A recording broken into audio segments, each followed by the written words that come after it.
बिस्मिल्लाहिर्रहमानिर्रहीम। इंसाफ news agency के news room में खुश आमदीद।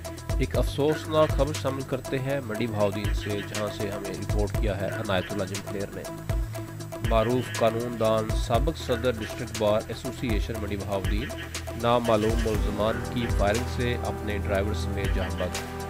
बेटा एक राहगीर खातून और उस औरत का बच्चा शदीद जख्मियों और नाशों को तहसील हेडक्वार्टर अस्पताल फालिया मुंतकिल कर दिया गया।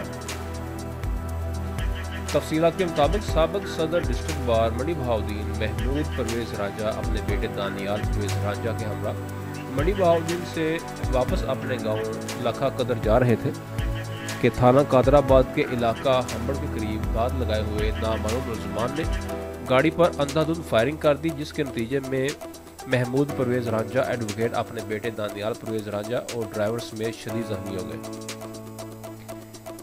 महमूद परवेज रांझा और उनका ड्राइवर जख्मों की ताब न लाते हुए जाँ बहक हो गए, जबकि दानियाल परवेज रांझा को तहसील हेडक्वार्टर अस्पताल मुंतकिल किया गया, जहां से इसे तशवीशनाक हालत के पेश नज़र लाहौर रेफर कर दिया गया।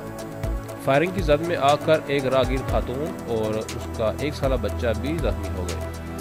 इस अफसोसनाक वाक़े पर डिस्ट्रिक्ट बार एसोसिएशन और तहसील बार फालिया मनवाल ने शदीद एहतजाज करते हुए मुलज़मान की फौरी गिरफ्तारी का मुतालबा किया है। इस अफसोसनाक वाक़े की इत्तला मिलते ही DPO मंडी Bahauddin Anwar Syed Kangra, DSP Phalia Malik Adnan, DSP headquarters Khalid Mahmood Ranjha, DSP Mohammad Aamir Shaheen बारी नफरी के हमरा मौका पर पहुंच गए।